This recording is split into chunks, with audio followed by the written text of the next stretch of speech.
my son ended up plowing the heck out of me on vacation a few months ago. My son told me that my husband, his father, was cheating on me. I found it hard to believe after all we had been married.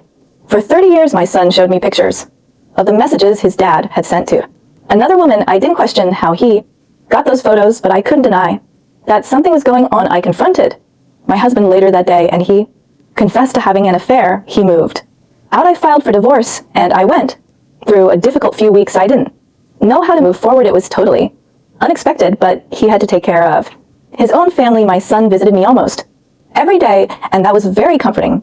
After about a month, I was feeling better, and my son suggested we go on vacation together. He had seen last-minute offers on TV, and I was happy to join him, so he planned everything. I was completely convinced that we would go with his family, but when he picked me up on the day we were leaving, it turned out it was just going to be the two of us. It didn't bother me too much, but I found it a bit strange when we arrived. He had only booked one room, and even though I couldn't complain, since he paid for the whole trip, it seemed odd again, but I was there to have fun, so I didn't push it. The next few days were fantastic. He had booked several activities like diving, salsa, dancing, and a helicopter ride, and in between we relaxed by the pool and had some drinks. I made sure to tell him how much fun I was having and how much I appreciated it. He just hugged me and said he wanted to see me happy. For one night, the hotel organized a salsa night, and part of it was a small competition among the guests. Since we had taken lessons earlier, I said we had to compete, so we did. Now my son isn't the best dancer, and neither am I, but he's great at entertaining people, so by exaggerating all his moves, he managed to win over the crowd, and we ended up in second place. I was laughing more than I was dancing. It was so much fun. After the competition, we kept dancing for hours, and I probably had a bit too much to drink. We held hands as we walked back to our room, and after changing, we got into bed. Normally, we would each stay on our own side, wish each other good night, and go to sleep, but that night he moved over to my side, hugged me from behind, and started smiling. I didn't expect what he was about to say that night. As my son hugged me, something was definitely off. The intensity of his touch, the warmth of his presence, it felt as though he was carrying a secret too heavy to keep at. First, I attributed it to the stress of our family situation, the recent divorce, my husband's betrayal, and the way my son had been forced to grow up too quickly to support me. But as he got closer, I sensed there was something more, something he wanted to tell me, but seemed hesitant. You know, Mom, he began, with a voice that wasn't his usual one. It was more serious, almost melancholic. There are things about Dad that you don't know, things he did, and that I've kept to myself for a long time. I stared at him, confused. What do you mean? He took a deep breath, looking away as if trying to find the right words. The betrayal wasn't the worst thing he did. I found out something long before that, something that changed everything for me, and that I kept secret to protect you. The room seemed to shrink around me. I felt my heart race, fearing what would come next. What did you discover? I asked, my voice low, almost a whisper. He looked at me, his eyes filled with a pain I had never seen before. Do you remember when I was 4 and I disappeared in that park? Immediately the blood drained from my face. Of course, I remembered those days were the worst of my life. He vanished out of nowhere and was only found days later, disoriented and without memory. The relief of having him back was so overwhelming that I never questioned the story. I wasn't kidnapped by a stranger, Mom, he said, his voice trembling. It was Dad. The shock hit me like a punch. I wanted to say it was impossible, that he was confused. My husband, the man I thought I knew so well, but he continued, not giving me time to absorb the revelation. He took me to a house outside the city. He said it was a game that I couldn't tell anyone. He kept me there for days, and when he brought me back, he made me promise I'd forget everything. And for all these years I've tried. I really tried to forget, Mom, but I never could. I felt the ground collapsed beneath my feet. It was as if the reality I knew was being torn to pieces. But why?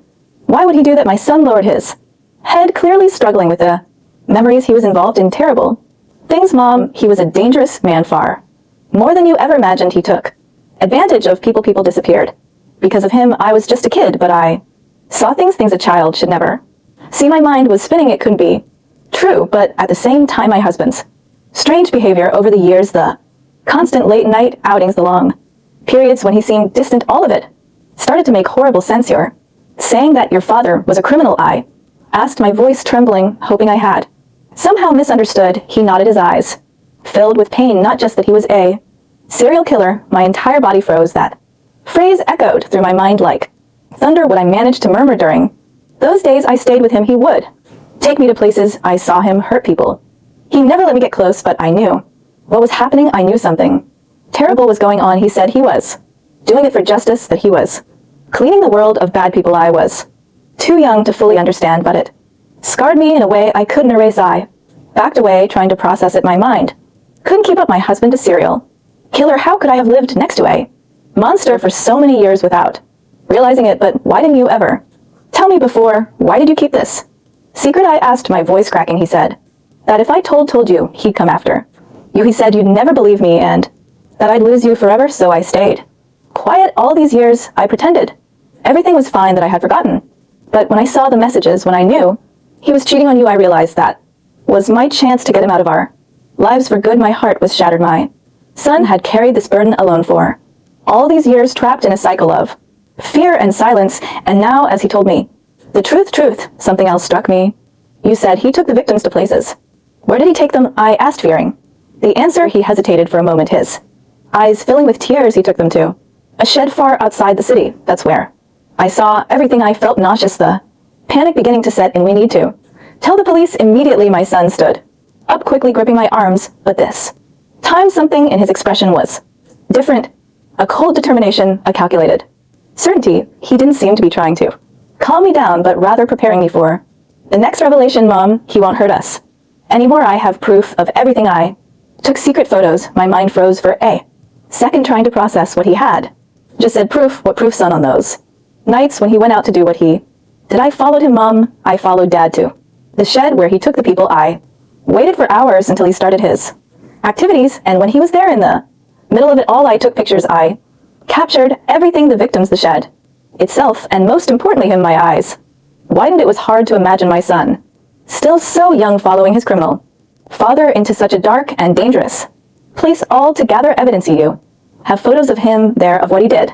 He nodded, his expression serious. Yes, I took pictures of everything. I hid far enough so that he couldn't see me, but close enough to record every detail. I have everything we need to incriminate him. The relief I felt knowing he hadn't done anything drastic like killing him was immediately replaced by another concern. But what now? What did you do with that evidence? That's when he revealed what he had planned from the beginning. I confronted him. I went to Dad with the photos. I showed him everything. I told him that if he came near me, or you again, or if he tried anything, I would turn all the evidence over to the police. I threatened to expose everything, his crimes, the shed, the victims. He knows that if he tries anything, it's over for him. A mix of fear and relief rose within me. And what did he say? Did he believe you? He had no choice, Mom. I showed him the pictures. He tried to intimidate me, tried to turn the situation around like he always does, but I was ready. I told him that if he made any move, I'd release everything to the press and the police. There's no way out for him. He knows he's trapped. My heart pounded in my chest. It was hard to imagine my son confronting that cold man, the manipulator, who always seemed to be in control. Are you sure he'll keep his distance? Yes, he replied, his voice firm. I told him that if he even thought about revenge, his life would be ruined, and he believed me because he knows I'm not bluffing. Now it all made sense. My ex-husband's distant attitude during the divorce, his decision to leave without a fight. He knew my son had something on him that could end everything, and that explained why even after all this he had stayed away without trying to interfere. I just wanted to protect you, Mom, he said, his eyes filled with a pain he had probably carried for a long time. I knew he was going too far. I knew that sooner or later he'd come after us in an even worse way, so I did what I could to make sure we'd never have to live in fear of him again. I moved closer to my son and hugged him, the tears finally falling. The sense of security I never knew I needed now felt more real than ever. He had done what was necessary, protecting our family from the man I had never truly known. You're so brave, I whispered, holding him tightly. I could never imagine going through something like this, but now we're free, he sighed, relieved. Yes, Mom, we're free, at least for now. That phrase echoed in my mind, although my ex-husband was far away, and the evidence my son had against him ensured that he wouldn't try anything. We knew that the threat, however distant, still loomed over us, but now at least we had something we never had before: control over our own lives, and most importantly, we were finally safe. I knew it would be a long road to process Everything that had happened, but in that moment with my son by my side, I felt like we could overcome anything after.